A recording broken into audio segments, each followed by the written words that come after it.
Bonjour et bienvenue. Le message qui va suivre vous est présenté par Impact Centre Chrétien Église de Lille. Nous croyons qu'en l'écoutant, vous serez édifiés, encouragés, transformés et propulsés comme une flèche vers votre destinée en Christ. Pour plus d'informations, veuillez nous contacter au 33 7 83 88 23 16 ou à l'adresse email suivante icc-lille@impactcentrechrétien.com. Nous vous souhaitons une excellente écoute et que Dieu vous bénisse.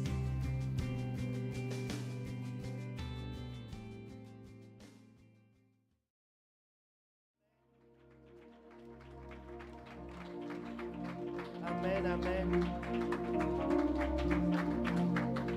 Amen. Tu peux te tourner vers la majesté qui est assise à côté de toi et lui dire, tu es le bienvenu ce matin. Tu es le bienvenu ce matin dans cette présence. Amen, amen. Nous pouvons prendre place.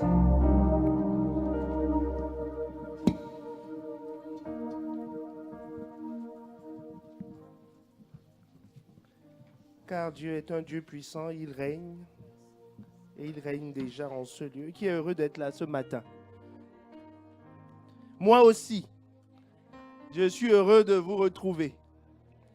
Et en fait, dans la famille, on ne se quitte jamais. Si on ne se voit pas physiquement, on est connecté en esprit, puisque nous partageons le même esprit, nous partageons la même présence. Que quelqu'un dise Amen.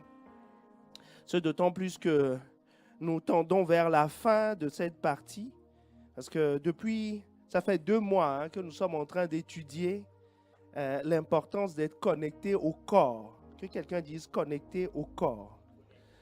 Ce corps dont on parle, ce n'est pas le corps de ton voisin, c'est le corps de Christ.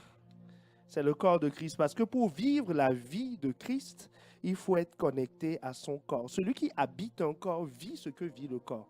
Mais celui qui est à l'extérieur d'un corps ne vit pas, contemple ce que le corps fait, apprécie ce que le corps fait, mais en réalité ne vit pas. Vous savez, les spectateurs au championnat d'athlétisme, quand ils voient les sprinteurs courir, ils croient qu'ils vivent la scène. Quand leur favori franchit la scène, ils sont debout. Oh! Mais en fait, ils ne vivent rien du tout. La réalité de ce que vit la personne sur le terrain n'a rien à voir avec ce qu'eux ils vivent dans les gradins. La seule façon de vivre la même chose que la personne, c'est de descendre sur le terrain, d'habiter son corps et de vivre la même réalité. C'est pour ça que, comme nous avons été rachetés à Christ, Christ veut que nous vivions la même réalité que lui. Et tu ne peux pas vivre cette réalité en dehors de son corps. Il faut appartenir à son corps pour vivre la même réalité. Christ a vaincu les puissances, les autorités. Christ a vaincu la maladie, c'est vrai. Mais c'est Christ. Pour pouvoir vivre la même réalité, il faut être en Christ. Et il faut appartenir à son corps. Et ce corps dont nous parlons, je disais tout à l'heure, ce n'est pas le corps de ton voisin, mais c'est le corps de Christ que nous appelons, que Christ lui-même appelle l'Église. L'Église. Donc, même quand j'ai donné ma vie à Christ et que je n'appartiens pas à une église locale, le terme local est très important. L'église locale, c'est là où tu te connectes. C'est comme si quelqu'un me dit, moi je suis sur Internet, mais si on lui demande, tu es branché à quel nœud, quelle est ton adresse IP sur Internet? Il n'en a pas. Il n'est pas connecté. Il n'est pas connecté. Donc, il faut rentrer quelque part. C'est comme si quelqu'un te dit, oui, moi je suis dans le métro, on dit, tu es rentré par quel arrêt? Il dit, non, je n'ai pas d'arrêt. Enfin, mais comment tu as fait? Tu as sauté les rambardes pour rentrer dans le métro ne s'arrête pas en cours de route. Il y a un lieu de connexion. Le lieu de connexion à l'église universelle, c'est l'église. Donc, tu dois avoir une église locale. Une église locale. Et dans l'église locale a été donnée pour te construire. Que quelqu'un dise te construire. Te construire. Et toute construction part d'une base, d'une fondation. Sans fondation, il n'y a pas de construction. Est-ce que vous avez déjà vu un immeuble? On a commencé par le toit et puis après, on a bâti le... Non, il faut partir d'une base. Donc, Christ nous a donné une base. La base lui ressemble. La base, c'est la fondation. Donc, nous sommes dans Éphésiens 4, où dans cette fondation, est-ce qu'on peut m'afficher le texte? Donc, dans Éphésiens 4, où il dit que nous sommes bâtis sur la fondation des apôtres et des prophètes. Et Christ lui-même est la pierre angulaire. Christ lui-même est la pierre angulaire. Que quelqu'un dise, Christ lui-même est la pierre angulaire. Donc, ce n'est pas n'importe quelle fondation. Cette fondation ressemble à Christ. Est-ce que quelqu'un me suit? Cette fondation ressemble à Christ. Ce n'est pas le prophète autoproclamé du coin, qui n'a rien à voir avec Christ.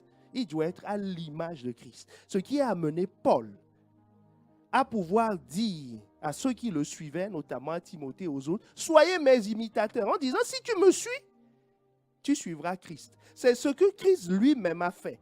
Les gens lui ont demandé, mais montre-nous le Père. Est-ce que quelqu'un me suit? On lui a demandé, montre-nous le Père, montre-nous qui est Dieu. Il dit, mais si tu me vois, tu as vu Dieu. Si tu veux voir qui est le Père, tu me vois, non? Il dit, ben voilà, c'est ce que le Père est. Et donc, celui qui imite le Père, il ressemble au Père. C'est logique, non? Voilà. Si Jésus est à l'image du Père, Paul est à l'image, donc Paul, qui est un apôtre, est à l'image de Jésus, donc ceux qui suivent Paul sont à l'image du Père. Sont à l'image du Père. Donc, c'est pour ça que pour te permettre de construire cette vie, d'être bâti sur l'Église, comme je disais tout à l'heure, Dieu a prévu que tu aies une fondation.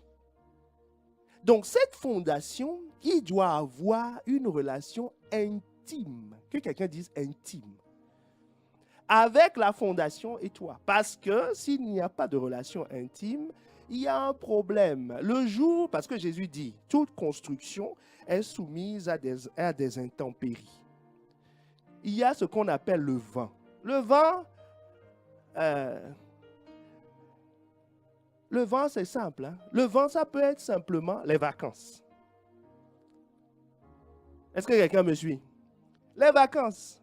Il part en vacances 2 mois et sa foi est complètement vidée. Est-ce que quelqu'un me suit? Voilà, c'est un vent. Que quelqu'un dise un vent. Ne parlons même pas des torrents. Les torrents, c'est qu'il est fauché. Avant, tant que tout allait bien, il était riche, les salaires tombaient, il n'y avait pas de contraintes. Alors là, dans l'église, c'est lui qui levait la main au-dessus de toutes les mains, disant, Seigneur, je te bénis pour qui tu es, ainsi de suite. Et puis, le torrent est arrivé. Le torrent de la disette est passé par là, et oups, la maison s'est écroulée. Je dis, c'est toi qui priais fort avant, non? Oui, mais la maison est balayée. Donc, vous voyez, les vents, ce n'est pas forcément des choses extraordinaires. Ce n'est pas des choses extraordinaires. Ce n'est pas des choses extraordinaires. Ça peut être simplement les vacances. 2 mois de vacances et la foi est passée par. Est-ce que quelqu'un me suit? Voilà. Ou l'abondance. Là, ça, ce n'est pas un vent fort. C'est un léger vent du sud. Est-ce que quelqu'un me suit? Voilà, avant il priait parce qu'il ne voyait pas clair. Maintenant qu'il commence à voir clair, qu'il est dans l'aisance, ou c'était parce qu'il n'avait personne. Il disait, Seigneur, donne-moi quelqu'un. Oh Seigneur, donne-moi quelqu'un. J'ai besoin pour ton ministère, pour te servir. Je cherche un homme de Dieu pour aller jusqu'aux extrémités de la terre. Et Dieu dit, ah bon, c'est ce que tu veux. Il lui a donné. Il dit non, après on n'a plus le temps. J'ai trop de contraintes, je suis occupé. Je suis occupé. Mon mari doit manger, ma femme doit manger, ceci, cela, voilà. Ça, c'est un léger vent qui a balayé la maison. Est-ce que quelqu'un me suit? Voilà. Ou on lui a juste fait une remarque. Ça, c'est un torrent, ça. Hein? On a touché un point sensible, un truc qu'il ne voulait pas changer. Depuis longtemps, le Saint-Esprit lui a dit, mais il ne voulait pas changer. Et puis il arrive et le pasteur parle de ça. Il dit, ah, quelqu'un m'a dénoncé. Quelqu'un lui a parlé. Moi, je ne mettrai plus pied ici. Il dit, mais c'est toi qui avais la foi, non? La foi a été balayée. Est-ce que quelqu'un me suit? Par un torrent. Si ça arrive, ça veut dire quoi? Que la fondation n'était pas, voilà, n'était pas bonne. La fondation n'était pas bonne. La personne n'était pas... Mais l'Église, nous avons dit, l'Église, c'est la fondation des apôtres et des prophètes, mais avec Jésus comme pierre angulaire. Donc le critère d'appréciation de la fondation, c'est Jésus comme pierre angulaire. Mais comment on peut être bâti dans cette Église et vivre de telles choses, être balayé par le premier vent? Ça veut dire que la relation que j'ai avec la fondation n'est pas solide. Est-ce que quelqu'un me comprend? Et il y a plusieurs types de relations qu'on peut avoir avec de relations qu'on peut avoir avec la fondation. Et je vous avais dit, la meilleure relation, c'est qu'on soit coulé dans le même moule. Que tout ça soit produit le même jour. Même moule. Même moule. Même moule. Parce que, tu sais, si tu es juste posé, c'est-à-dire tu es un intermittent de l'Église, comme il y a des intermittents du spectacle, c'est-à-dire qui travaillent de temps en temps. Donc si tu es un visiteur de l'Église, donc tu es juste posé comme ça sur l'Église, donc sur la fondation. Ben, il ne faut pas un vent très fort. Parce que toute ta résistance, ton adhésion à la fondation, en fait, est liée à la force de friction qu'il y a entre toi et l'Église. Plus tu as des atomes crochus, si tu fonctionnes avec des scratchs, ça tient mieux.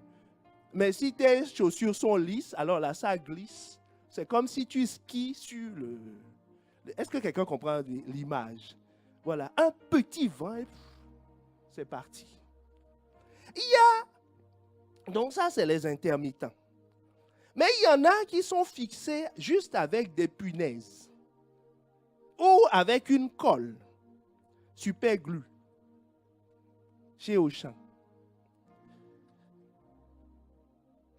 Alors, sa limite dépend de la colle, ni de la fondation, ni de lui-même. Est-ce que quelqu'un comprend de quoi je parle?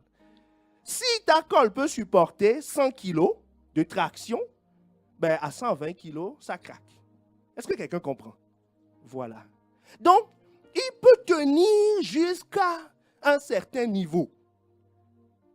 Il peut tenir jusqu'à ce qu'on lui demande, par exemple, un jour de jeûne pour réussir à l'examen, ça d'accord. 5 jours de jeûne pour chercher la face du Seigneur, non, non, non. Ça, c'est pas possible. Ça, c'est pas possible. Il dit, je vous aimais bien, mais à cause de ça, moi, je ne peux pas. Est-ce que quelqu'un comprend de quoi je parle? Voilà. On dit d'être fidèle. Il dit jusqu'à un certain point. Il est en train de donner, en fait, la limite de ce qu'il peut supporter. Donc, il suffit que le diable envoie, ou que les circonstances, oui, le diable, de toute façon, c'est lui qui est derrière, qu'il envoie une contrainte qui va au-delà de ça. Il dit, bon, il faut être chaste. Oui, il dit, mais un mois. À partir du 2e mois, ce n'est pas possible. C'est sa limite. Est-ce que quelqu'un me comprend? Il va craquer. Il va craquer. On peut me faire des remarques jusqu'à un certain point. Au-delà, ah non, non, non, non, non. Non, non, non. Donc, il va craquer. La limite, c'est quoi? C'est la colle qu'il a mise. C'est la colle qu'il a mise. Et la dernière fois, nous avions vu plusieurs choses qu'il faut faire, 4 habitudes qu'il faut faire pour développer une relation intime. Que quelqu'un dise intime. Avec ses conducteurs. C'est très important. La première habitude que nous avions vue, c'est être toujours reconnaissant à Dieu, parce que c'est Dieu qui les a envoyés. Si tu n'es pas reconnaissant, tu n'en prendras pas soin. Tu n'en prendras pas soin. Tu n'en prendras pas soin. tu n'en prendras pas soin. Tu vas prendre ça à la légère. Or, c'est un cadeau qui t'a été fait.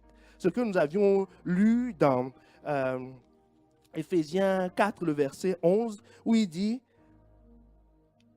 c'est lui qui a fait des dons particuliers. Que quelqu'un dise dons particuliers.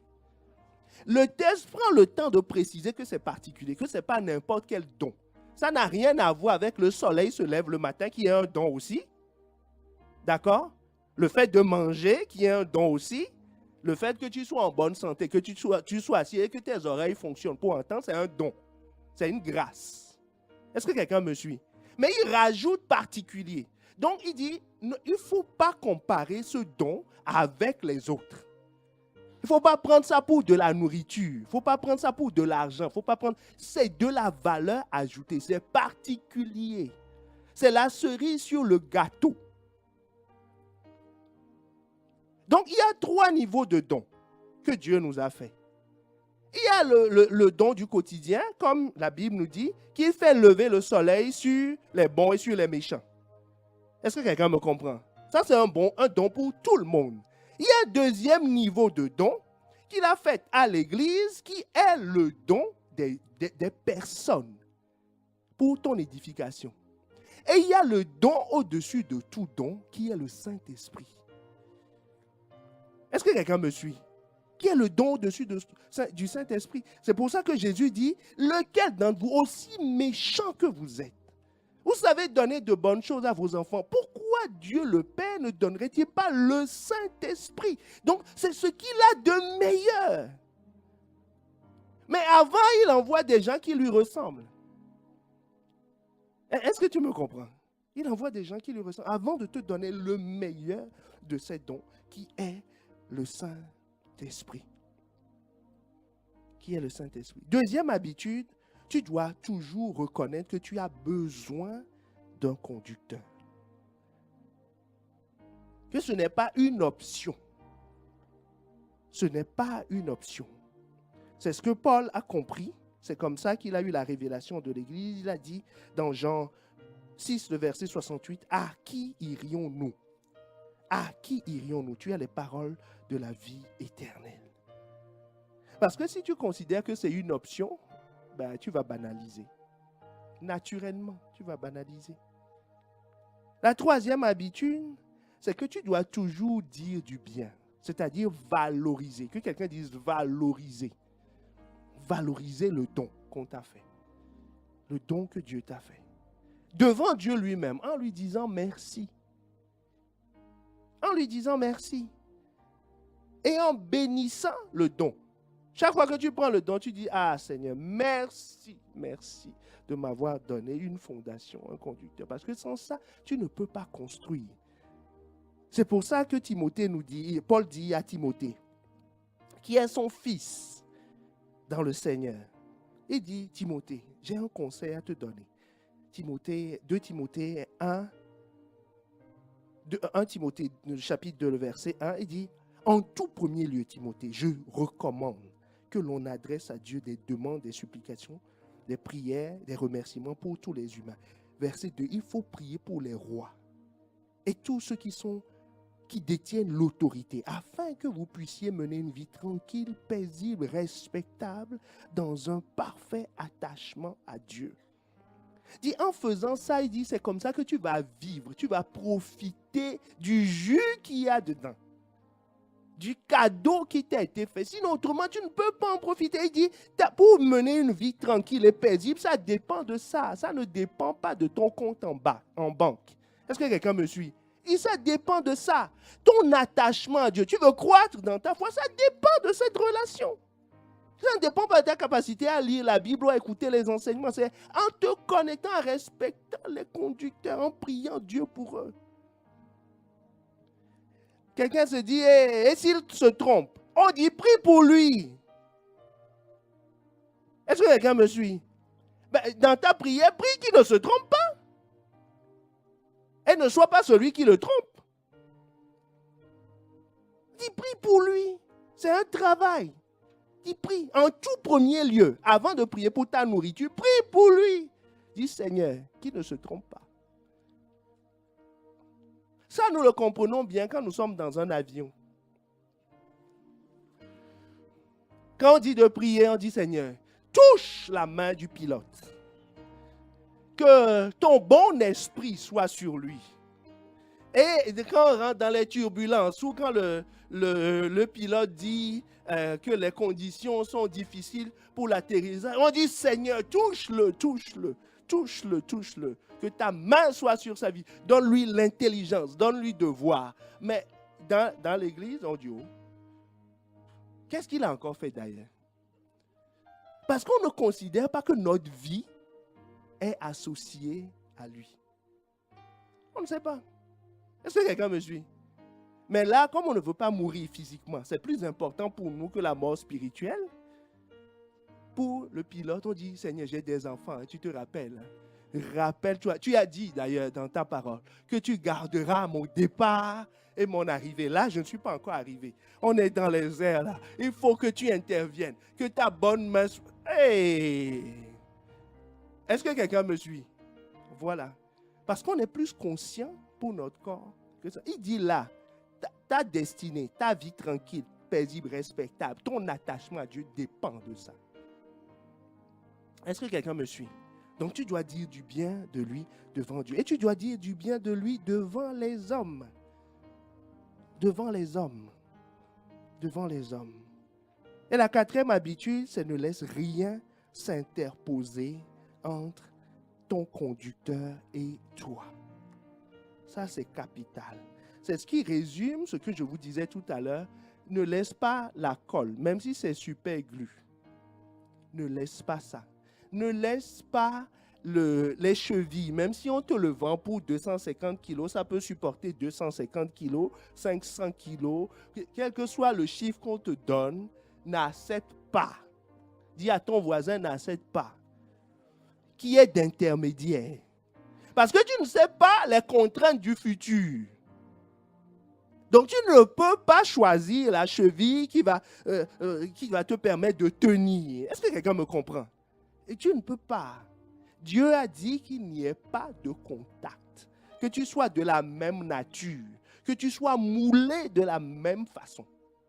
Là, si tu es moulé de la même façon, c'est-à-dire avec Christ, la contrainte, du coup, qui peut faire casser la chose, c'est la contrainte qui est supérieure à Christ. Puisque vous êtes dans la même matière. Si quelque chose doit casser, c'est Christ qui doit casser. Mais est-ce que Christ va casser? Ben donc tu ne peux pas. Est-ce que quelqu'un me suit? L'école, c'est quoi?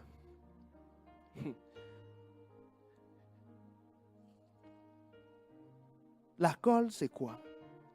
Une colle que nous avions vue la dernière fois, ou la cheville, tout ce que vous voulez, c'est la duplicité. Avoir un masque. Un masque. Des intermédiaires. C'est-à-dire, en réalité, on ne sait pas qui tu es. Parce que l'image que tu présentes n'est pas l'image derrière. Est-ce que quelqu'un me suit? Quand c'est formé du même moule, tout le monde sait qui est qui. Mais quand il y a un intermédiaire, on ne sait pas qui est en réalité l'autre. Parce que le mur qui est posé sur la fondation avec une colle, on ne sait pas quelle est la nature du mur. Et le pire, c'est que le mur non plus ne sait pas quelle est la nature de la fondation. Est-ce que quelqu'un comprend l'image?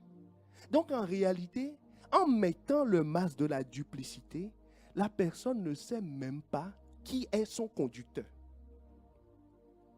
Quelle est la grâce que Dieu a déposée dans sa vie? Il ne sait pas. Mais il croit qu'il sait et que c'est lui qu'on ne voit pas. Est-ce que quelqu'un me suit? Mais c'est toi qui en as besoin. La fondation, elle restera là. La maison peut s'écrouler, la fondation restera. C'est toi qui en as besoin. C'est toi qui en as besoin. Et nous avions vu le cas de Géasi, qui était promu pour être... Enfin, qui était promis, pas promu. Il était promis pour être le futur prophète et qui a fini lépreux, professionnel. Parce qu'il est resté lépreux, et lui et sa descendance. Est-ce que quelqu'un me suit? À force de mentir au prophète. De mentir, de présenter une autre image spirituelle alors qu'il n'est pas spirituel. avec vous alors qu'il n'est pas avec vous. Est-ce que quelqu'un me suit? Voilà. Que ce ne soit pas ton cas au nom de Jésus. Que tu puisses te poser sur la fondation et bénéficier pleinement de ce que la fondation veut te donner dans le nom de Jésus. Dans le nom de Jésus. Aujourd'hui, nous allons continuer sur l'habitude 5, que quelqu'un dise habitude 5, qu'il faut développer, c'est de la révérence. Est-ce que quelqu'un me suit?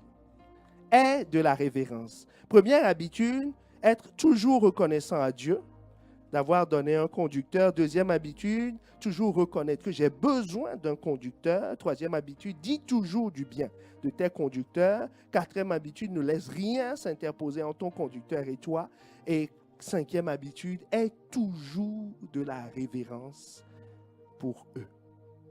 Que quelqu'un dise de la révérence. De la révérence, c'est important. C'est important. Notre texte de base, c'est le psaume 133, le verset 1 à 3, que nous avions lu depuis le départ et qui symbolisait l'annonce prophétique de la création de l'Église que David avait prophétisé avant que Jésus ne confirme à Pierre que tu es Pierre, que sur cette pierre je bâtirai mon Église. Donc le psaume 133, le verset 1 à 3, dit « Cantique des degrés de David ». Voici, oh, qu'il est agréable, qu'il est doux pour des frères de demeurer ensemble. C'est comme l'huile précieuse qui, répandue sur la tête, descend sur la barbe d'Aaron. Que quelqu'un dise descend. Qui descend sur le bord de ses vêtements. Je vous relis ce verset. Nous allons plutôt le relire ensemble, pour ne pas que je me sente seul. Est-ce que tu es avec moi? Donc, 1, 2 et 3. Verset 2. C'est comme l'huile précieuse qui, répandue sur la tête, descend sur la barbe d'Aaron, qui descend sur le bord de ses vêtements. Nous continuons, verset 3. C'est comme qui descend, car c'est là.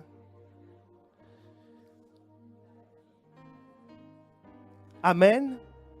Il y a 2 versets, non, que nous avions lus. On a cité le verbe descend revient combien de fois? Comptons. C'est comme l'huile précieuse qui est répandue sur la tête, descend.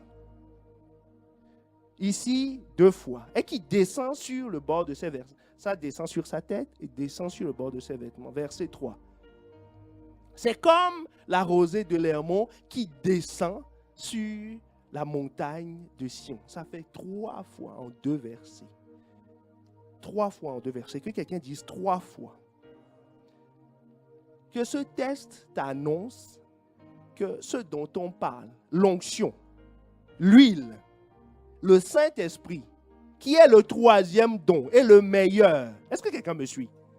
On a parlé de 3, hein? Le 3e et le meilleur don, c'est quelque chose qui descend. Qui descend. Actes, dans le livre d'Actes, Jésus a dit aux disciples, attendez-le. Et quand il est venu, la Bible nous dit qu'il est descendu sur les apôtres.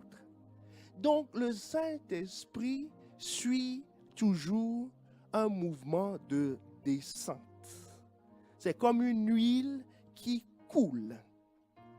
Ce qui m'amène à te dire que la loi fondamentale de la transmission de cette onction, de cette huile, de ce que Dieu veut te donner en réalité, obéit à la loi de la gravité.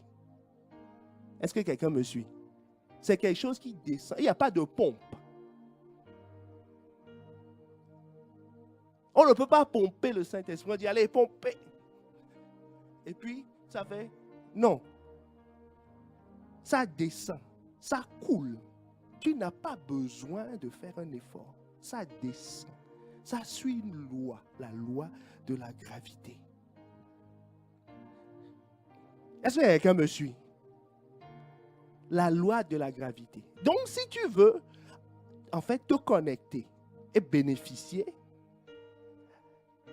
la Bible te donne une information capitale que tu dois savoir profiter de la loi de la gravité. Un phénomène naturel qui suit la loi de la gravité dont tout le monde profite, c'est quoi? C'est la pluie, n'est-ce pas? Est-ce que la pluie monte? Tu as vu quelqu'un quelque part? Non, distinguons l'arrosage de la pluie. D'accord? Si quelqu'un envoie son tuyau vers le haut et ça tombe, ça c'est de l'arrosage, ça s'appelle. On est d'accord? Mais sinon, la pluie est un phénomène naturel. Si tu veux bénéficier de la pluie, il faut juste te mettre sous les nuages où il pleut. Est-ce que quelqu'un me suit? C'est tout. Tu n'as pas d'effort à faire. On te demande de t'aligner. Si tu vois qu'il pleut au centre-ville, va au centre-ville si tu veux bénéficier de la pluie. Tu ne vas pas dire à la pluie de venir chez toi ici. Est-ce qu'on est ensemble? Voilà. Le texte te dit que l'huile vient de Dieu, n'est-ce pas? Coule sur la tête. Le fondement, Aaron, c'est qui? Aaron, c'est l'apôtre. D'accord? Et ça coule sur sa tête. Et maintenant, de Aaron, ça descend sur sa barbe. Donc, ça te donne une indication. Est-ce que quelqu'un me suit? Donc, il t'a donné déjà 2 points. On va faire de la géométrie. 2 points déterminent une droite. Est-ce qu'on est ensemble?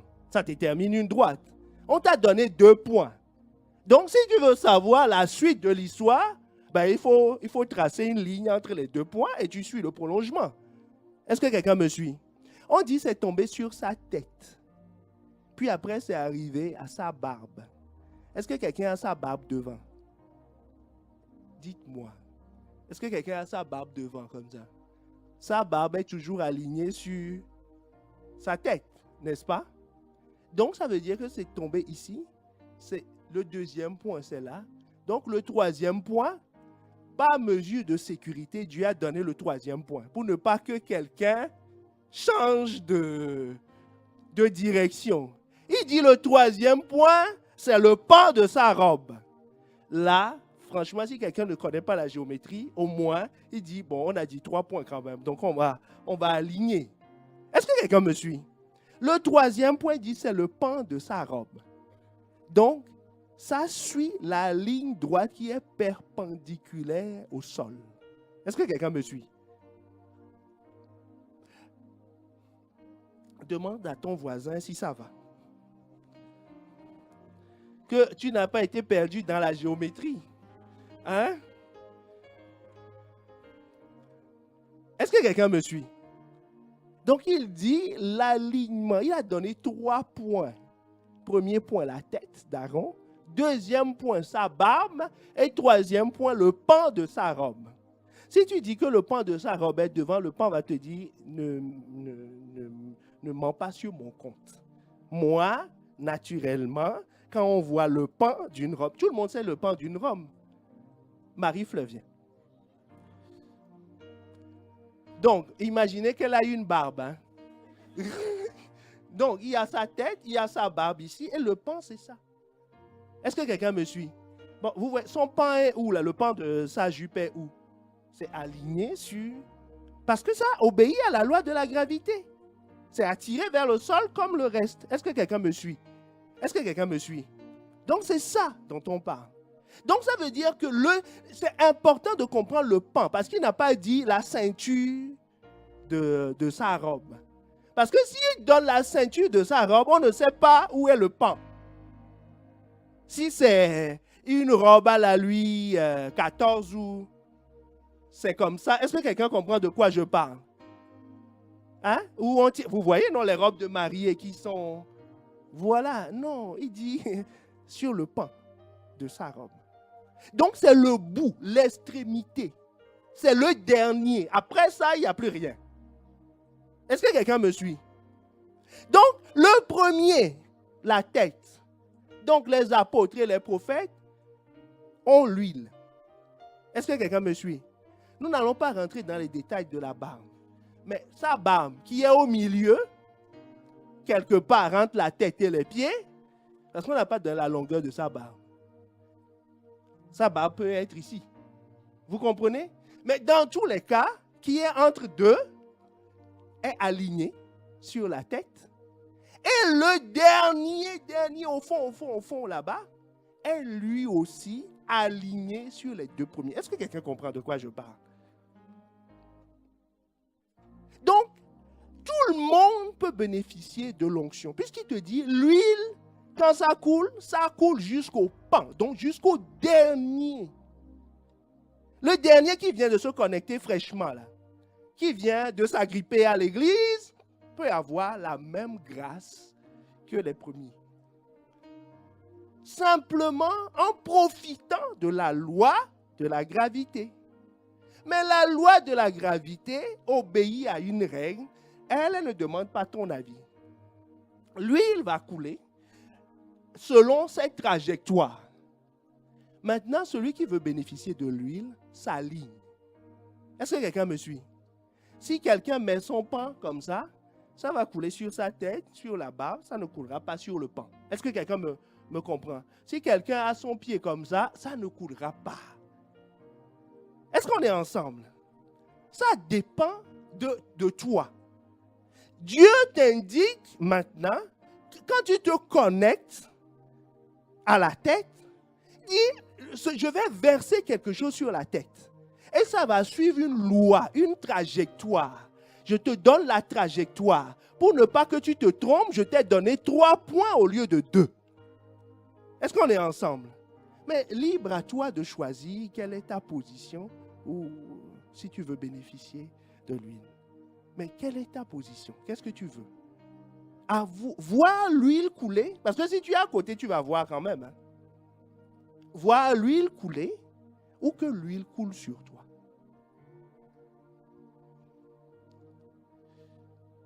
Est-ce que quelqu'un me suit? Tu veux voir l'huile couler ou tu veux que l'huile coule sur toi? Je vous avais raconté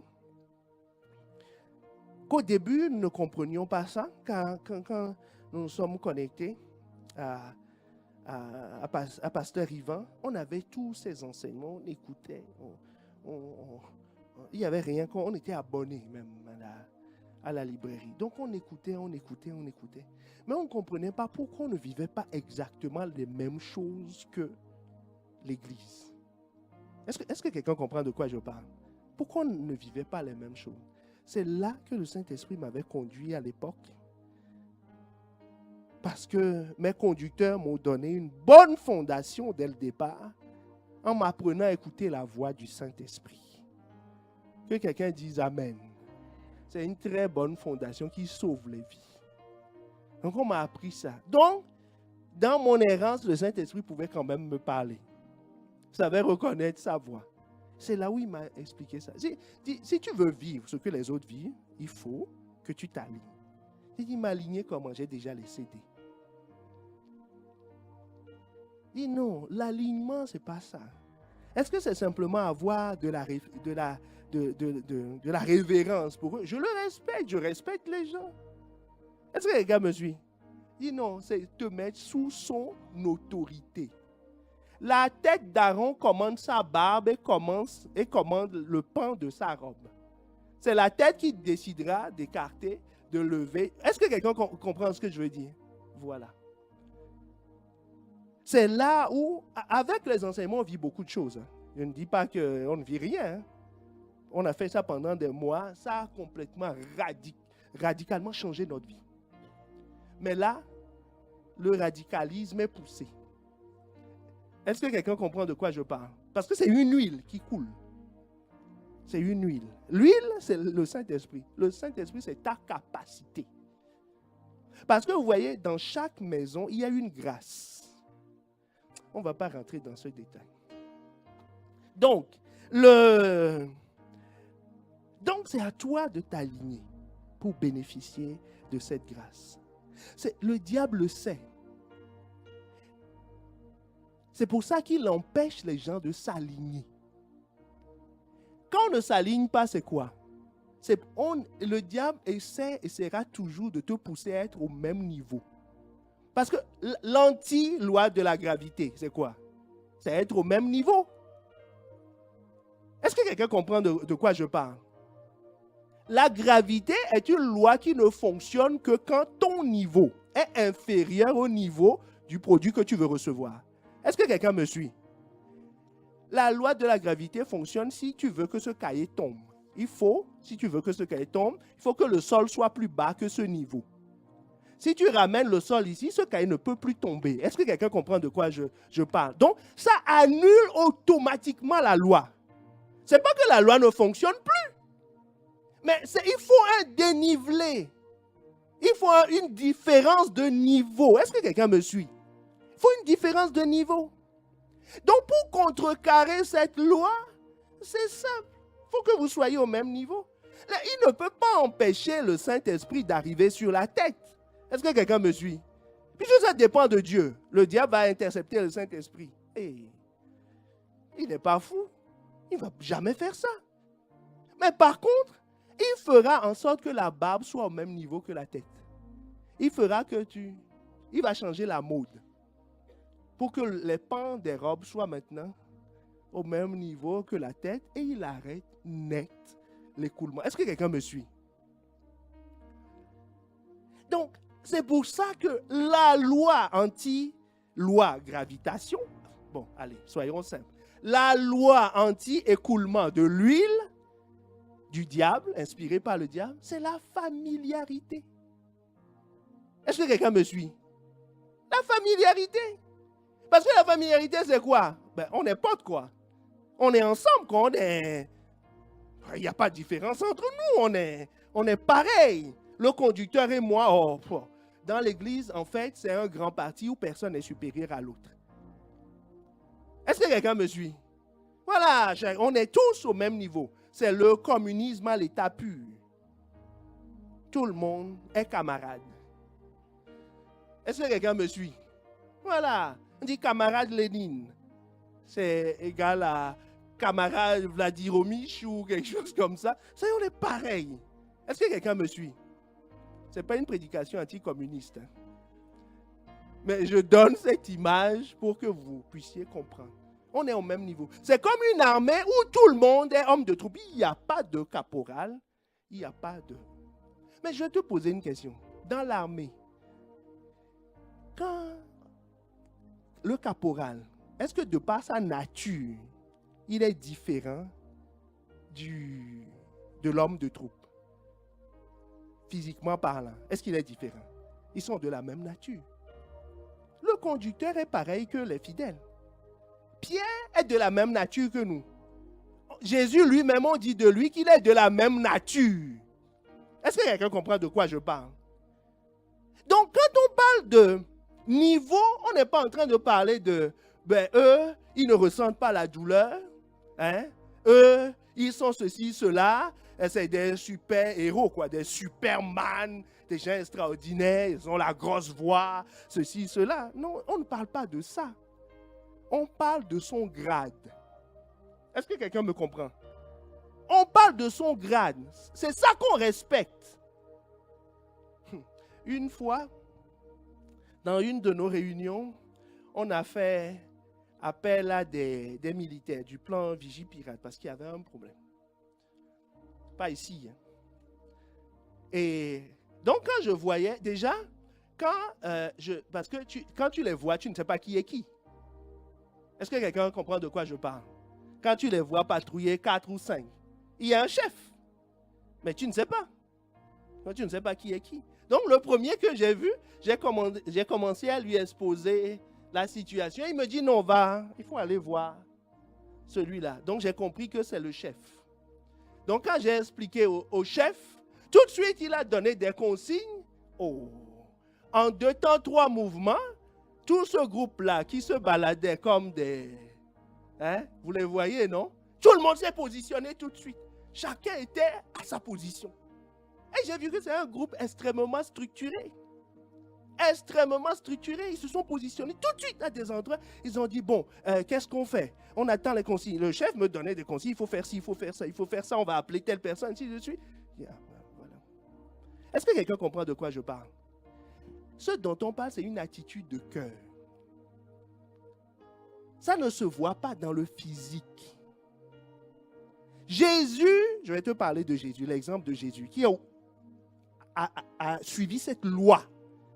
C'est comme ça qu'il a reçu le Saint-Esprit. Jésus est allé se soumettre à Jean-Baptiste, son cousin lointain, qui est né quelques mois avant lui. Jésus est allé voir Jean-Baptiste et lui a dit, baptise-moi. Jean-Baptiste voit Jean-Baptiste dit non. Oh, soyons sérieux, Jésus. Toi, le Fils de Dieu, moi, Jean-Baptiste, je vais te baptiser? Oh non. Dit, tu es supérieur à moi. Jésus lui dit, non, non, non, les choses ne fonctionnent pas comme ça. Est-ce que quelqu'un me suit? Il dit, il faut que je te sois soumis. Que c'est toi qui dois me baptiser. Jésus lui dit, nous devons suivre la loi. C'est ce que la loi dit. C'est ce que la loi de la gravité dit. La loi de la gravité dit que si tu t'alignes, tu bénéficieras. Jésus dit, il faut qu'on suive la loi. La loi. Qui que je sois, il faut qu'on suive la loi. Quel que soit mon titre, quelle que soit ma position, quel que soit mon compte en banque, quel que soit ce que je sais. Est-ce que quelqu'un me suit? Nous avions étudié ici comment l'apôtre Paul s'est soumis à Pierre. Pierre est illettré, apôtre Paul c'est docteur. Est-ce que quelqu'un comprend de quoi je parle? Né d'une bonne famille, il avait la double nationalité. Pierre n'est jamais sorti de la Judée. C'est un pécheur, il ne connaît que son lac, il ne va même pas en vacances. Paul est de bonne famille, bien éduqué. Et avait la double nationalité. Il a la nationalité romaine et il a la nationalité juive. Est-ce que quelqu'un me suit? L'apôtre Paul dit, 14 ans plus tard, je suis retourné voir Pierre pour qu'il me dise si ce que je fais est bien. Est-ce que quelqu'un me suit? Voilà. Donc Jésus dit à Jean-Baptiste, il faut qu'on suive la loi. Pas ce que je vois. Et ce Jean-Baptiste-là, Jésus, on dit que lui n'avait rien pour attirer le regard, déjà. Mais Jean-Baptiste, tu sais comment lui il est habillé? En peau d'animaux. Et il n'allait même pas au McDo, il mangeait du miel, des sauterelles, un sauvage quoi. Est-ce que quelqu'un me suit? Selon les critères, on peut l'appeler un sauvage. Il ne suit pas la mode été, printemps, été 2017. Lui, il est à l'âge de la pierre. Donc, il est complètement démodé. Il est hors du temps. On peut le placer dans un musée pour que les enfants voient comment les êtres préhistoriques s'habillaient et comment ils mangeaient. Est-ce que quelqu'un comprend de quoi je parle? Jésus est parti se soumettre à celui-là.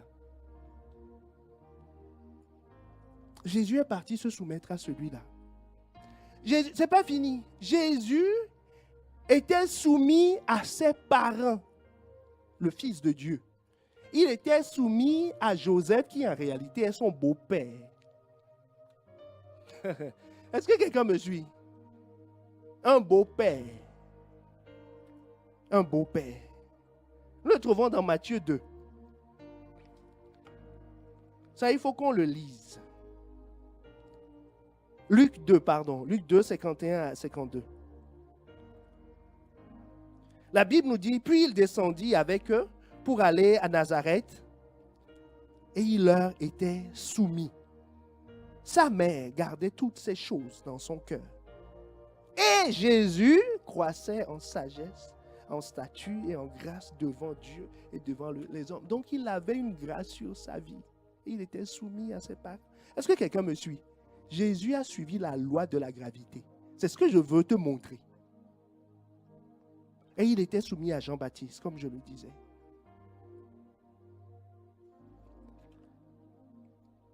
Vous savez, la loi, cette loi-là dont on parle, la familiarité, est un piège que l'ennemi utilise et a toujours utilisé. Mais il faut que tu déjoues ce piège et que tu sois révérencieux. Je te dis, c'est une attitude de cœur. Ce n'est pas en brossant dans le sens du poil, hein, en encensant qu'on est soumis. Est-ce que quelqu'un me suit? Tout à l'heure, tu comprendras. Jésus a suivi cette loi. Dis à ton voisin, Jésus l'a fait. Hein? Il faut lui répéter, Jésus l'a fait. Oh. Il faut que toi aussi, tu fasses ce que Jésus a fait. La familiarité, c'est un problème de cœur. Et Jésus a connu la familiarité. Je vais te montrer les conséquences de la familiarité. Ce que ça fait. Ça bloque tout de suite la loi de la gravité. Ça empêche l'huile de couler. Allons dans Marc 13, versets 57 et 58. C'est Jésus qui parle. Et il était pour eux une occasion de chute. Jésus était pour eux une occasion de chute. Mais Jésus leur dit, un prophète n'est méprisé que dans sa patrie et dans sa maison. Et il ne fit pas beaucoup de miracles dans ce lieu à cause de leur incrédulité. Tout à l'heure, nous verrons que le problème de familiarité est toujours un problème de foi. Jésus a été ramené au même niveau. Regarde comment on l'a ramené au même niveau. Matthieu 13 toujours, versets 54 et 56. Il dit, s'étant rendu dans sa patrie, dans son pays, il enseignait, quand on dit pays, c'est son village. Il enseignait dans la synagogue de sorte que ceux qui l'entendaient étaient étonnés et disaient, d'où lui viennent cette sagesse et ces miracles. Donc ils ont vu l'huile. Parce que Jésus s'amusait avec eux dans ce village-là. On lui changeait les couches dans ce village. Il faisait pipi, il faisait caca comme tout le monde dans ce village. Quand il grandissait, il y avait les jeunes filles de son âge qui lui tournaient autour. Tout ça, c'est dans ce village. Quand Marie devait aller puiser ou quelque chose comme ça et que Jésus ne pouvait pas suivre, on le déposait chez la voisine. Il avait une nounou. Est-ce que tu... C'est un homme ordinaire, c'est un enfant là, du coin. Donc, tout le monde le connaît. À l'école, quand il a commencé, quand on le plaçait à la garderie, là, comme dans nos garderies, on le tapait lui aussi. Parce que lui ne sortait pas en disant « Je suis le fils de Dieu ». Donc celui qui le tapait l'a revu le jour-là où il est revenu. Les aînés de la garderie l'ont revu et dit « Oh Jésus, viens, je vais te... » Mais quand il s'est mis à parler, tout le monde a dit « Mais Jésus, on sent que... il y a une sagesse, quoi. Il y a quelque chose qui se dégage de toi qu'on ne connaissait pas à la garderie. » Ou quand il a commencé son métier de charpentier. C'est un charpentier, vous savez. Voilà. Quand il faisait la charpente, lui aussi, il se cognait le doigt. L'infirmier qui lui bandait le doigt était là aussi. Est-ce que quelqu'un imagine la scène? Était là. L'infirmier dit, mais c'est pas toi qui ratais les clous des fois ici, il venait me voir. Donc quand on le voit parler avec sagesse, je me dis, mais ils l'ont ramené tout de suite à ses origines. Il dit, verset 55, n'est-ce pas le fils du charpentier? Ce n'est pas le fils de Joseph? Tu vois toutes les mamies du coin qui disent, hey, il est revenu. Il est revenu. On dit, c'est qui? Mais c'est Jésus, le fils de Marie, là. Qu'est-ce qu'il a à nous donner? Vous voyez l'entendement déjà? Les gens disent, n'est-ce pas Marie qui est sa mère? Jacques, Simon, je te donne ses frères et sœurs. Parce que les gens disent qu'il n'a pas de frères et sœurs. On a leur nom. Jacques, Joseph, Simon, Jude, ne sont-ils pas ses frères? Marie a eu 4 enfants au moins, 4 garçons. Et les sœurs, on ne les compte même pas. On dit, et ses sœurs, ne sont-elles pas toutes parmi nous? Donc, elle n'est pas restée vierge. Est-ce que quelqu'un me suit? Et la question que les gens se sont posées, c'est d'où lui viennent ces choses. Autrement dit, ils ont vu l'huile couler. Ils ont vu la grâce couler. Ils contemplaient. Et ils commentaient ce qu'ils voyaient. Est-ce que tu me suis? Ils commentaient. Donc ça veut dire que ça ne coulait pas sur eux. Sinon, ils allaient savoir d'où ça vient. Est-ce qu'on est ensemble? Voilà. Et la Bible te dit maintenant, verset 57, que nous avions lu tout à l'heure, verset 58, pardon, il ne fit pas beaucoup de miracles en ce lieu. Autrement dit, ils n'ont pas eu de grâce dans ce lieu.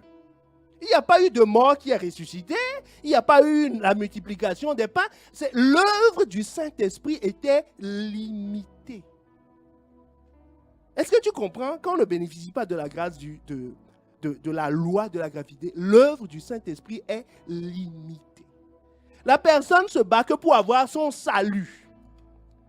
Ces challenges sont toujours les mêmes depuis 1950. L'œuvre est limitée. Il peut à peine être sauvé. Le jour là, il va passer, hop, et puis la porte va se fermer. Est-ce que quelqu'un me suit? Voilà. C'est ça la familiarité. Et vous voyez que c'est une attitude de cœur. Parce qu'on n'a pas dit qu'on lui a jeté des pierres quand il était arrivé à Nazareth. On l'a accueilli, on lui a sorti des, je ne sais pas, de l'arachide, des amuse-gueules, popcorn, tout ce que tu veux. On l'a accueilli, toutes les personnes qui l'ont vu naître, grandir, sont venues en disant, non, quand même, on est fiers de toi. Hein. On entend que tu fais de grandes choses ailleurs, mais personne ne s'est dit, Jésus, explique-nous. Nous voulons recevoir cette grâce. Nous voulons nous soumettre à toi. Explique-nous. Est-ce que quelqu'un comprend de quoi je parle? Ça ne les intéressait pas. Ils étaient juste fiers. Comment on peut être fier de l'Église sans être soumis à l'Église? Est-ce qu'on est ensemble? C'est ça la familiarité. C'est ça la familiarité. Donc en pratique, comment appliquer cette loi de la gravité? C'est la révérence. C'est valoriser. C'est se soumettre. Est-ce qu'on est ensemble? C'est se soumettre. Comment reconnaître la tête et se soumettre? Je vais te donner 3 critères. 3 critères. La Bible te dit, nous allons commencer par le plus simple. Romains 13, verset 1 à 2. Parce que la Bible t'indique qu'est-ce que c'est que la tête à laquelle il faut être soumise. Donc Romains 13, verset 1 à 2. Que toute personne soit soumise aux autorités supérieures.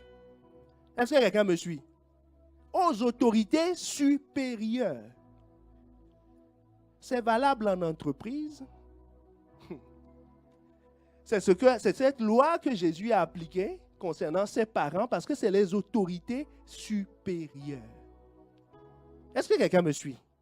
C'est les autorités. Il ne va pas dire, moi je suis le fils de Dieu. Tu me connais, Marie? Tu me connais. Hein? Je suis le fils de Dieu. Je fais ce que je veux. Quand ses parents le cherchaient, il va dire, mais cherchez-moi, moi je ne peux pas me perdre, la terre m'appartient. Je ne peux pas me perdre, pourquoi vous me cherchez? Vous devez vous chercher vous-même. Non, quand ses parents ont dit, Jésus, ça suffit, lève-toi, on y va, il s'est levé et il les a suivis. Il les a suivis. La Bible te dit qu'il était un enfant soumis à ses parents. Il n'a pas dit, non, revenez demain, revenez demain. Moi, j'ai des discussions à avoir. Il dit, papa, maman, vous êtes là? D'accord, je me lève et je pars avec vous. Donc, soyez soumis à toute autorité supérieure. Car il n'y a point d'autorité qui ne vienne de Dieu. Et les autorités qui existent ont été instituées par Dieu. Donc, ce n'est pas la peine de dire, moi, j'obéis à mon pasteur, je n'obéis pas à mon patron. De toute façon, tu vas très vite constater que c'est une erreur. Est-ce que quelqu'un me suit? Voilà. Sois soumis aux autorités. Ceux qui sont au-dessus de toi. Sois soumis aux autorités. Très important. Sois soumis aux autorités. Il ne faut pas dire, moi je me soumets qu'au pasteur, je ne me soumets pas à mon responsable de département. Erreur. Erreur. Sois soumis aux autorités. Tous ceux qui sont élevés en autorité. Il ne faut pas dire, non, moi je suis chrétien, je ne me soumets pas au maire. Erreur. Le maire de ta commune est une autorité. Tu dois respecter. Et vous savez comment on voit que les gens sont soumis aux autorités ou pas? Quand les gens parlent des autorités, quand on parle du président de la République, on dit, oh, Emmanuel. Ce n'est pas Emmanuel, c'est Monsieur Macron. Est-ce que quelqu'un me suit? Ce n'est pas ton copain. Dis, non, moi je suis plus âgé que... C'est vrai. Mais c'est une autorité. Il ne faut pas dire, oui, c'est quoi encore sa réforme là? C'est n'importe quoi. Il ne faut pas dire. Il faut dire, nous ne comprenons pas. Nous ne sommes pas d'accord. Nous voulons plus d'explications. Mais il ne faut pas dire c'est n'importe quoi. C'est manquer de respect à la personne. Est-ce que quelqu'un me suit? C'est manquer de respect. Ce n'est pas ton copain. La Bible te dit dans le livre de Jude, c'est un seul chapitre, hein, il dit, même l'archange Michel, qui va lier le diable au dernier jour, n'insulte pas Satan. Les chrétiens prient, insultent Satan. Le traîne dit, c'est une autorité. Est-ce que quelqu'un comprend de quoi? On dit, chasse-le. Résiste-lui. La Bible n'a jamais dit quelque part, insulte-le. L'archange Michel, qui est au haut gradé, ce n'est pas un petit, hein, le grand archange Michel. Ceux qui vont lier le diable, donc qui est largement supérieur en grade au diable lui-même, ne l'insulte pas. Il dit que le Seigneur te réprime, c'est ce qu'il dit. Il ne dit pas, regardez-moi sa tête, tu verras. Oh.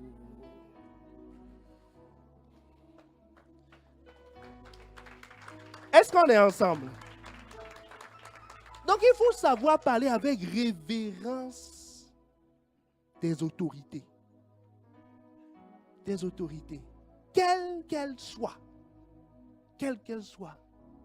Quelqu'un se lève et dit, oui, mon patron, ce CON là, il va voir. Non. Non, faut pas que ces paroles sortent de ta bouche. Parce que quand tu dis ça, ton ange fait, qu'est-ce qu'on va faire? On dit, mais c'est grave. Toute autorité. Elle dit, mon père, il ne faut pas dire des choses comme ça. Il dit que nous avons souffert entre ses mains. C'est tout. Faut pas. Est-ce que quelqu'un me comprend?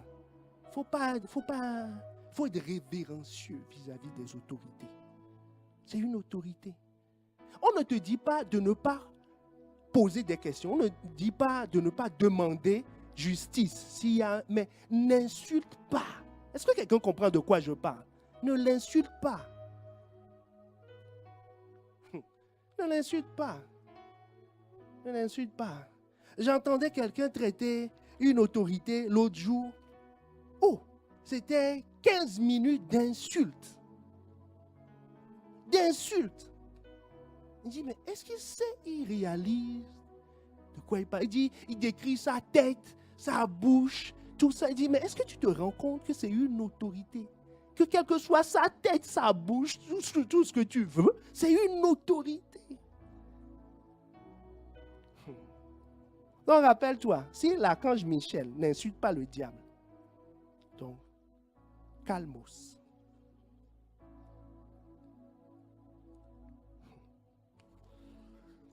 Le deuxième type d'autorité que nous devons révérer, c'est à cause, donc là, je parle à cause de la position de la personne, la position de supériorité, c'est ce que nous venons de voir avec Romains 13.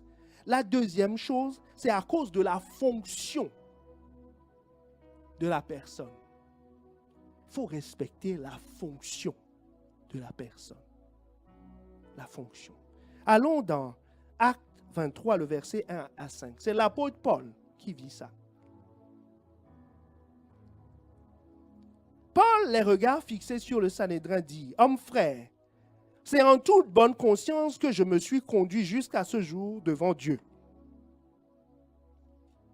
Le souverain sacrificateur Ananias, écoute bien, le souverain sacrificateur Ananias, donc c'est le plus haut gradé des prêtres, était là. c'est l'équivalent du pape aujourd'hui. D'accord? Ananias ordonna à ceux qui étaient près de lui de le frapper sur la bouche. Alors Paul lui dit, « Dieu te frappera, muraille blanchie. Tu es assis pour me juger selon la loi, tu violes la loi en m'ordonnant qu'on me frappe. » C'est Paul qui parle, au souverain sacrificateur, qui est une autorité spirituelle. Spirituellement parlant, Paul est supérieur au souverain sacrificateur. On est ensemble. Jésus dit, le plus petit qui naît dans le royaume est plus grand que tous les prophètes. Le souverain sacrificateur de l'Ancien Testament. Donc Paul, qui n'est pas le plus petit, est supérieur. S'il est supérieur à Jean-Baptiste, qui est supérieur au souverain sacrificateur. Est-ce que tu comprends ce que je veux dire? En grade spirituel, il est supérieur. Et, verset 4, ceux qui étaient près de lui dirent, tu insultes le souverain sacrificateur de Dieu. Et Paul dit, ah, je ne savais pas, frère, que ce fut le souverain sacrificateur. Car il est écrit, tu ne parleras pas mal du chef de ton peuple. Donc l'apôtre Paul s'est levé et a dit pardon. Pardon pour ce que je viens de dire. Je t'ai traité de mur blanchi. J'ai dit que le Seigneur te frappe. Tout ça, je dis pardon, pardon, pardon. Je ne savais pas.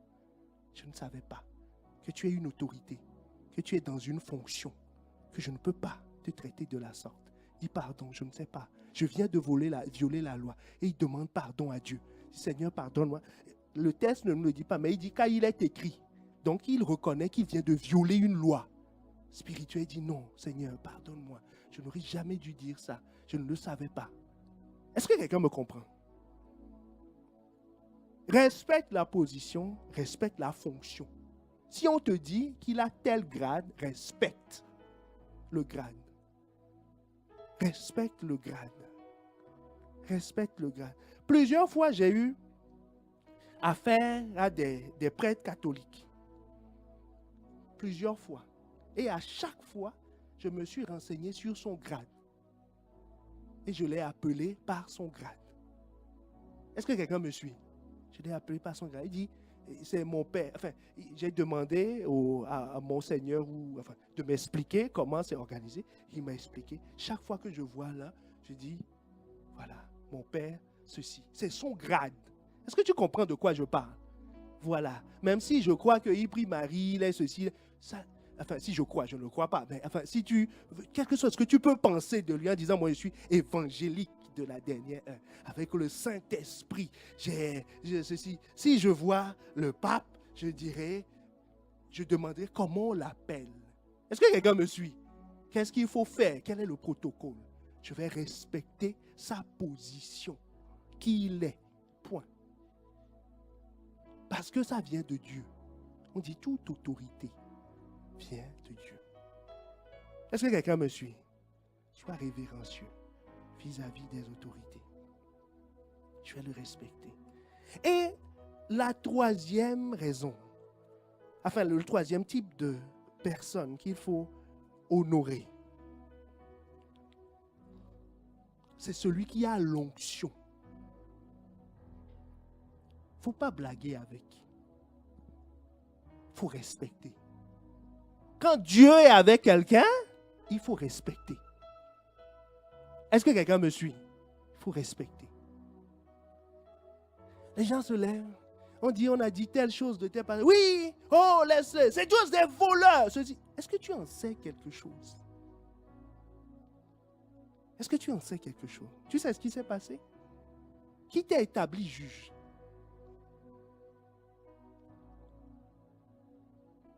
On dit que l'enfant va à l'église. Oh, ces évangéliques-là, c'est tous des voleurs. Hein?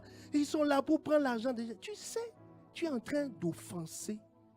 Donc, si Dieu est avec la personne, donc toi tu dis que et le Saint-Esprit et la personne sont tous des voleurs. Est-ce que quelqu'un comprend de quoi je parle? Dis, en tout cas, moi je ne comprends pas trop. Moi je ne suis pas engagé dans ces choses. Je ne comprends pas. Voilà. Ne dis pas c'est des voleurs. Tu n'en sais rien. Tu n'en sais rien. L'autorité prend une décision. Oui, c'est n'importe quoi. Non, ou ils se lèvent et disent, non, moi je n'aurais pas fait. Tu es qui? Tu es qui? Dis à ton voisin, tu es qui?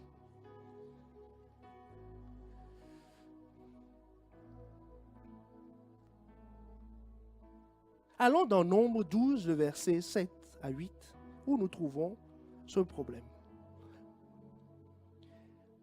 C'est l'histoire que nous avions lue la dernière fois, de Myriam et Moïse et Aaron.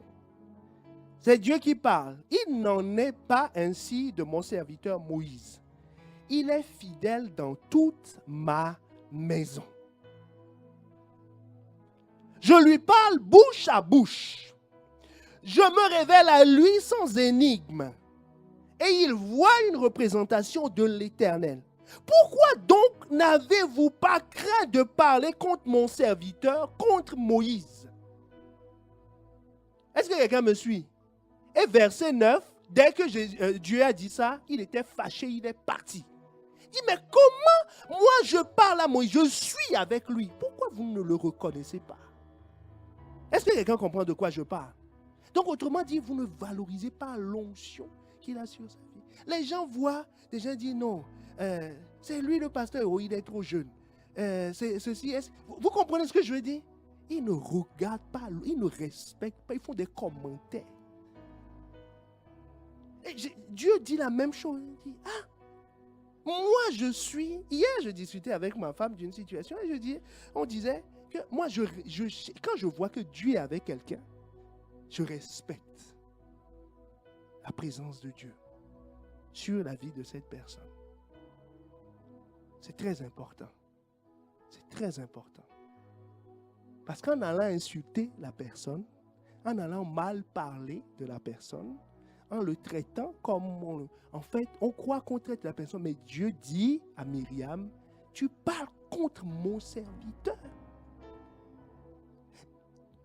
Dieu n'a même pas cherché à savoir si ce qu'elle disait était vrai ou pas.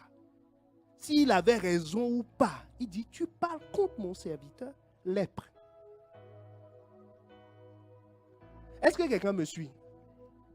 Je ne suis pas en train de dire que, donc, comme on dit d'être soumis aux autorités, quel que soit ce que fait l'autorité, on suit en disant non.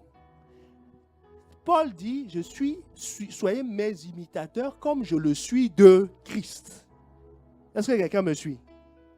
Si le maire, si une autorité te dit de faire quelque chose, parce qu'il y a une gradation dans les autorités. L'autorité naturelle est inférieure à l'autorité spirituelle. Est-ce que quelqu'un me suit? Voilà. Donc, si le maire te dit de renier ta foi, tu ne vas pas dire, on a dit, soyons soumis aux autorités. Donc, Jésus, je ne te connais plus, tu vois, hein, j'ai appliqué ta loi, je suis le... Non, on n'est pas en train de parler de ça. Il y a des autorités supérieures. Si une autorité est défaillante, Paul t'a dit, en premier lieu, élever des prières pour les autorités. Il faut prier pour eux, en disant, Seigneur, veille sur lui, parle-lui, communique-lui. Parce que la quantité d'huile qui coule sur ta tête, la barbe va prendre un peu. La poitrine va prendre un peu. Tu es au pan de la robe. Est-ce qu'on est ensemble? Donc, si tu veux que la quantité d'huile qui va arriver au pan de la robe augmente, si tu veux plus, prie pour que ça tombe plus. Est-ce que quelqu'un comprend de quoi je parle? Si tu te plains de la quantité d'huile qui arrive en bas en faisant des commentaires, ça ne changera rien. Prie, c'est pour ça qu'il te dit, prie pour eux. En premier lieu, avant tes besoins. Seigneur. Il prie pour eux. Pour que l'onction, l'envergure augmente. Pour qu'ils soient protégés. Parce que s'ils se perdent, vous allez vous perdre tous. Est-ce que quelqu'un comprend de quoi je parle? Dis, prie pour eux. Prie. Pour que l'onction augmente sur sa vie. Si l'onction augmente sur sa vie, ce que tu arrivais à capter avant va augmenter. les miettes que tu mangeais vont grossir. Est-ce que quelqu'un me suit? Donc, prie pour eux. Prie pour eux. Prie pour eux. Prie pour eux. C'est ce que la Bible te demande. Prie pour eux. C'est ce que la Bible te demande.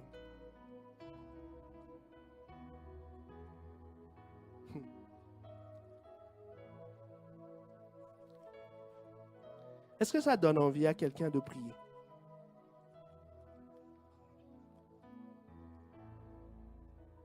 De prier pour les autorités. De ne pas imaginer qu'il est leur semblable. De profiter de la loi de la gravité. De se soumettre. De se soumettre. De se soumettre. Le terme qui est utilisé, lisons 1 Corinthiens 16, le verset.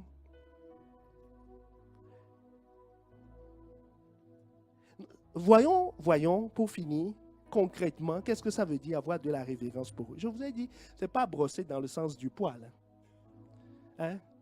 Ce n'est pas cirer la chaussure. C'est pas... Ça, c'est des conséquences. D'accord? Mais ce n'est pas ce que Dieu demande. Retournons voir Jésus. Il va nous expliquer. Parce que Jésus a eu le même problème. Donc, voyons comment il a résolu. Luc 6, le verset 46. Jésus a dit aux gens, pourquoi m'appelez-vous Seigneur, Seigneur? Donc, il appelle au moins Seigneur. Et ne faites-vous pas ce que je vous dis. Est-ce que quelqu'un me suit? Et vous m'appelez Seigneur? Donc, quand ils sont là, oh Seigneur, oh, ça va? Qu'est-ce que tu veux manger? Hein? Qu'est-ce qu'il y a? Qu'est-ce qu'on peut faire pour toi? Hein, viens, assieds-toi là. Je t'invite ce midi. Oui, il se battait pour ça. Mais il dit, mais si je suis Seigneur, pourquoi vous ne faites pas ce que je dis? Ouais, ce problème, Jésus même l'a eu. Est-ce que quelqu'un me suit? Jésus même l'a eu. Dans un village, on le traite d'enfant de fils de charpentier. Ici, on le dit Seigneur, alléluia. Tu es magnifique. Oh, regarde comme il est beau. Et Pierre, ça va? Vous prenez bien soin de lui? Mais ce qu'il dit, ils ne le font pas. Autrement dit, allons dans 1 Corinthiens 16, versets 15 à 18. L'apôtre Paul nous donne une clé là-bas. Il dit, encore une recommandation que je vous adresse, frère. Que quelqu'un dise une recommandation que je vous adresse, frère. Vous savez que la famille de Stéphanas est les prémices de l'Achaïe et qu'elle s'est dévouée au service des saints. Ayez-vous aussi de la déférence. Que quelqu'un dise déférence. Même si tu ne comprends pas, dis déférence seulement. De la déférence pour de tels hommes. Et pour tous ceux qui travaillent à la même œuvre. Je me réjouis de la présence de Stéphanas, de Fortunatus et d'Achaïcus. Ils ont suppléé à votre absence, car ils ont tranquillisé mon esprit et le vôtre. Sachez apprécier de tels hommes. Quand il dit « ayez de la déférence pour de tels hommes », c'est des gens que Paul a envoyés. Et il dit aux Corinthiens « ayez de la déférence pour de tels hommes ». Le terme « déférence » est un terme grec, c'est un terme militaire. C'est un terme militaire qui veut dire placer des divisions sous l'autorité d'un chef. Est-ce que quelqu'un me suit? Des divisions, c'est selon les armées, 8 000 ou 10 000 hommes. D'accord? Donc, des divisions, plusieurs fois 10 000 hommes, on dit de placer ces gens-là sous le commandement de la personne. Donc, quand il dit ayez de la déférence, c'est obéissez-leur. Ce que Jésus dit. Il dit obéissez à ses ordres. Est-ce qu'on est ensemble? C'est ce que l'apôtre Paul dit. Il dit, vous, les Corinthiens, Stéphanas, quand vous le verrez, faites ce qu'il vous dit. Ayez de la déférence pour ces hommes. Et dans votre cœur, sachez apprécier ce qu'on avait vu la dernière fois. Sachez apprécier de tels hommes. C'est ça, éviter la familiarité. C'est ça, avoir de la référence. apprécier. Apprécier, c'est trouver des qualités, trouver voilà, dire non, c'est une grâce. Tout ce qu'on avait dit la dernière fois. Et par-dessus tout, se soumettre. En te soumettant, tu obéis à la loi de la gravité. Et en priant pour l'autorité, on dit Seigneur, déverse encore plus de grâce. Après, tout ce qu'on fait pour soulager dans le physique, c'est pour permettre, comme on l'a vu à la rencontre des stars, c'est pour permettre qu'ils puissent recevoir plus pour nous. C'est tout. Recevoir plus d'onction, plus de la parole, plus de la prière pour nous. Parce que plus il recevra, plus on peut manger. Plus il s'appauvrit, plus nous serons pauvres. Si tu rentres dans un avion où le pilote est sous, c'est un problème pour tout le monde.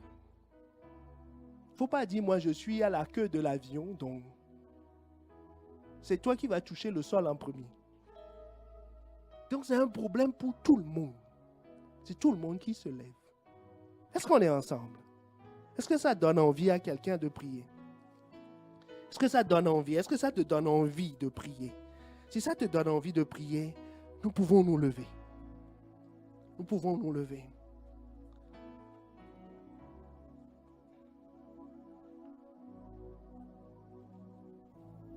Nous pouvons nous lever. Commence par élever la voix. Commence par élever la voix. Et rends grâce. Apprécie cette parole en rendant grâce, en disant Seigneur, merci, merci, merci.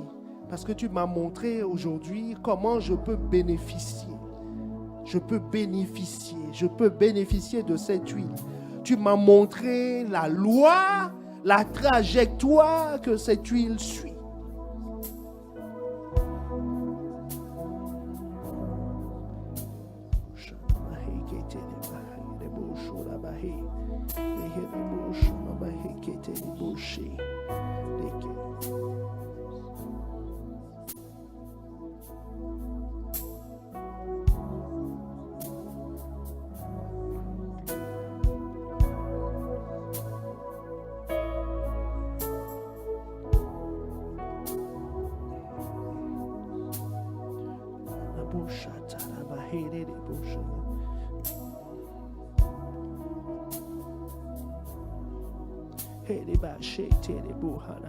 Seigneur, merci.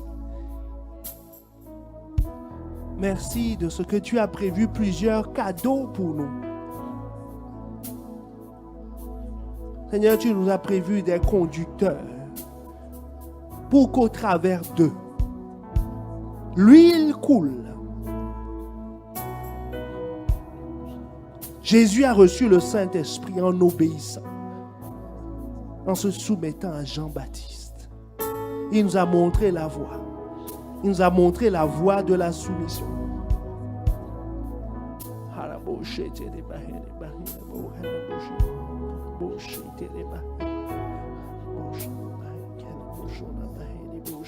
Seigneur, attire-nous à toi. Seigneur, attire-nous à toi. Nous voulons être tout près de ton cœur. Tout près de toi. Contre ton cœur, tout près de toi, contre ton cœur, tout près de toi, tout près, tout près de toi, et les bocheta, contre ton cœur. Et que les bochés te bahé, que les bochés à la bahé. Et que les bâchés les bahé. Et les bochés te bahé, que tout près de toi. Et les bochés à la bahé, que les bochés les bahé. Et les bochés à la bahé, que te les bo à la bahé. Et que te les bochés les bahé. Et quatre bochés à la bahé, les bochés. Et les boheke alabahe alabaché. Oh, tout près, tout près, tout près. Et les bochés, les baha. À Ah Seigneur, nous ne voulons pas nous éloigner de toi. Nous ne voulons pas nous priver de ton cadeau. Nous ne voulons pas nous priver de ton huile. Ah Seigneur, accorde-nous la grâce de recevoir ton huile. Ah Seigneur, nous comprenons que ça dépend de nous. Tu as indiqué la trajectoire. Que ton huile suit, que ton esprit suit. Ton esprit va vers celui qui est placé en dessous, qui est soumis aux autorités. Celui-là, tu es avec lui, tu es avec lui. Ah Seigneur, nous voulons que tu sois avec nous.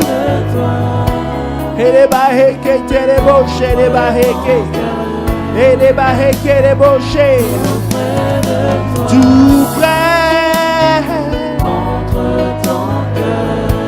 tout près de toi.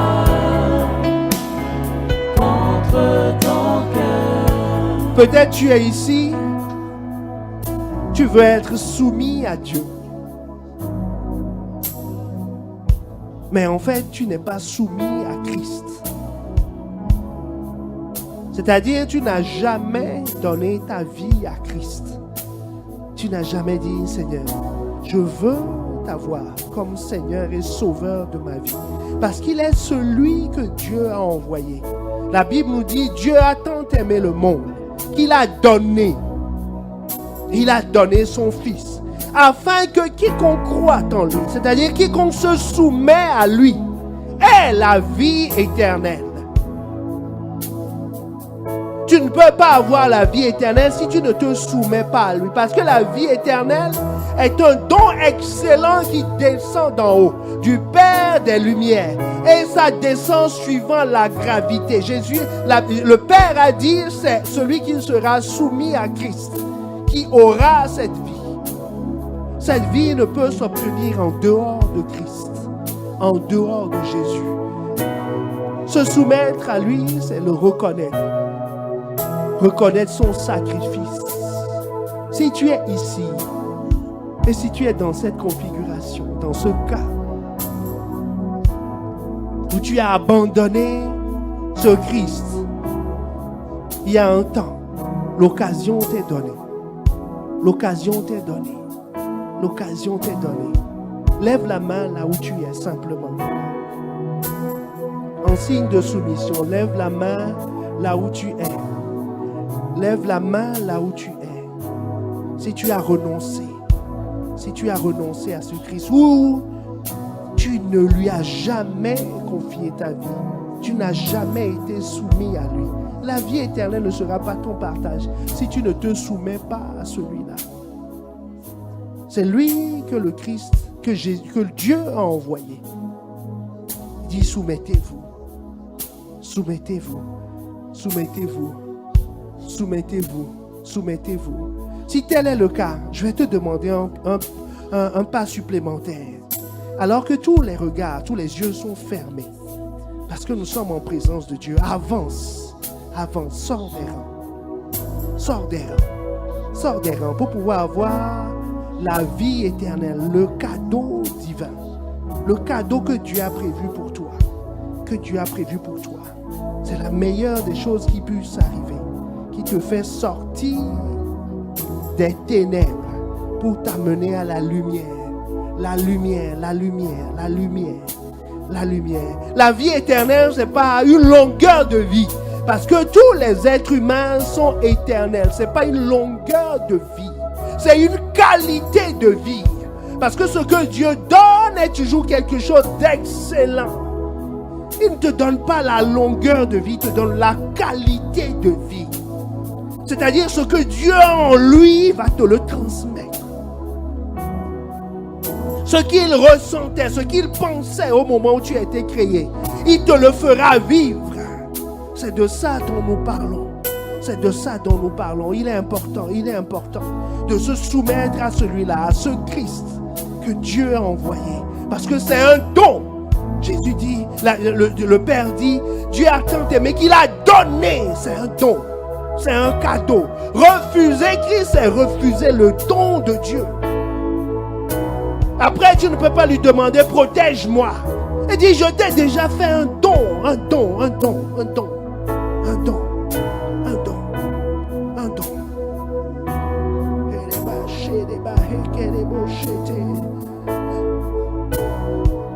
Nous gardons les yeux fermés. Et je vais vous demander à vous qui vous êtes avancés d'élever la voix et de répéter après moi, Seigneur Jésus, merci pour ton don. Merci pour ton don. Merci d'avoir pensé à moi. Alors que je suis pécheur, tu as envoyé ton Fils. Un don de valeur pour me communiquer la vie éternelle. Seigneur, j'accepte ton don. J'accepte de me soumettre à ta volonté. Je reconnais qu'il est le chemin, qu'il est la vérité, qu'il est la vie et qu'il n'y ait pas d'autre accès au Père que par nous. Aujourd'hui, je veux le reconnaître, l'accepter dans ma vie, l'inviter et accepter publiquement ton don. Et je veux te dire merci pour ton don, Jésus. Qu'il demeure dans ma vie, que je lui sois soumis et qu'il me conduise dans tes voies. Dans le nom de Jésus, je le reconnais comme Seigneur et Sauveur et que toute la gloire te revienne. Dans le nom de Jésus, je dis Amen, Amen, Amen. Est-ce que nous pouvons acclamer le Seigneur parce que dans le ciel, il y a la joie. Dans le ciel, il y a la joie. Donc vous pouvez vous asseoir tout à l'heure. Il y a Nancy et Gladys qui vont vous recevoir. Vous pouvez vous rasseoir. Dans le ciel se réjouit et nous nous réjouissons avec le ciel. Amen, amen, amen, amen, amen, amen. L'huile que Jésus a prévue coulera sur vos vies, sur vos vies. Je déclare dans le nom de Jésus que vous êtes dans cette bonne main. Que sa bonne main est sur vous. Que cette vie éternelle est votre partage. Dans le nom de Jésus. Dans toutes ses couleurs, dans toutes ses facettes, dans toute sa profondeur. Elle est votre partage à partir d'aujourd'hui. Dans le nom de Jésus. Dans le nom de Jésus. Si tu es là dans cette salle, toi tu as déjà accepté le don de Christ. Mais tu te rends compte que ta vie est sèche. Faute d'irrigation de l'huile. L'huile ne coule pas. Et que le Saint-Esprit t'a parlé en te faisant remarquer que tu n'es soumis à personne. Tu ne révères pas ceux que Dieu a envoyés. Ni à cause de leur position supérieure, ni à cause de leur fonction, ni à cause de l'onction qu'il y a sur leur vie. Que le diable t'a tenté pour t'amener à être dans la familiarité. L'occasion t'est donnée de demander pardon. Élève la voix là où tu es. Élève la voix, élève la voix, élève la voix. Fais comme ce que Paul a fait. Paul a dit, je ne savais pas. Il est écrit que tu ne diras pas du mal du chef du peuple. Fais la même chose, aie la même démarche. Aie la même démarche devant Dieu. Aie la même démarche devant Dieu. Et si tu dois aller voir cette autorité t'excuser, fais-le. Mais commence par Dieu. Commence par élever la voix. Commence par élever la voix en demandant pardon. En demandant pardon. En demandant pardon. Parce que sans le vouloir, ou en étant conscient, tu t'es privé d'une grâce. Parce que je veux être tout près.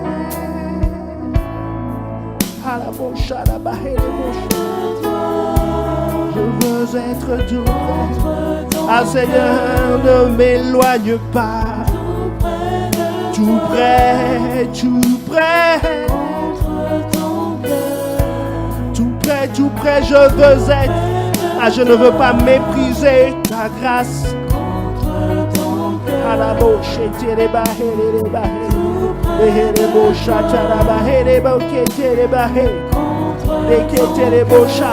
Ah, si tu es dans la position où tu as commencé à t'aligner, demande la grâce, Seigneur. Aligne-moi, je veux être aligné sur la droite que tu as tracée.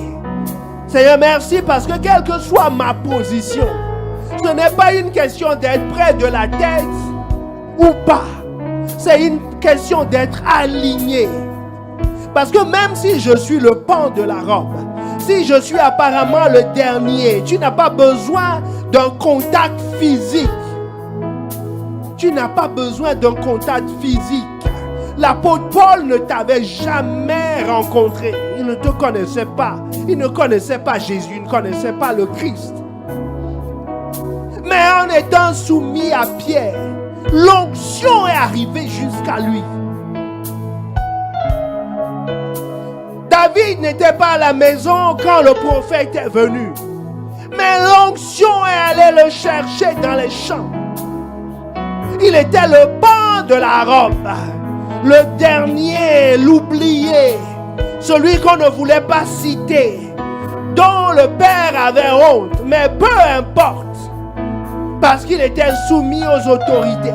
L'onction est allée le toucher là où il est. Seigneur, merci pour cette révélation, merci pour cette grâce. Que ce n'est pas une question de proximité, c'est une question d'attitude de cœur. Tu vois le cœur et tu suis la trajectoire.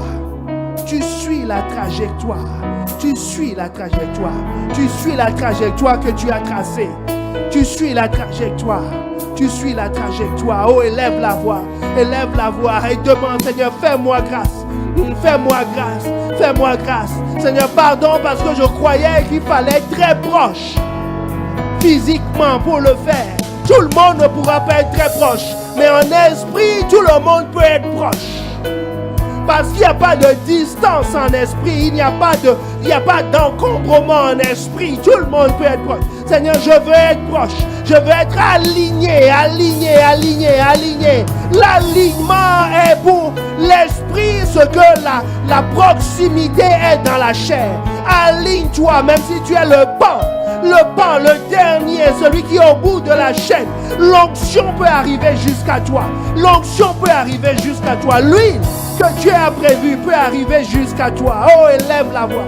Élève la voix et dis, Seigneur, je veux recevoir cette capacité. Je veux recevoir cette bénédiction. Je veux recevoir ce que tu as prévu. Héreba, je dis tout près.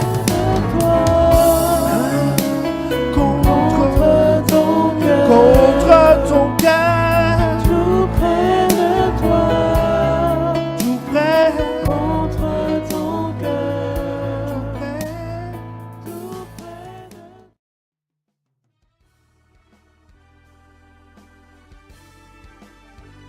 Nous espérons vivement que vous avez été édifiés par ce message. Pour en savoir plus sur notre Église, rendez-vous sur notre page Facebook Impact Centre Chrétien-Campus Lille ou téléphonez-nous au 33 7 83 88 23 16. À très bientôt et que Dieu vous bénisse.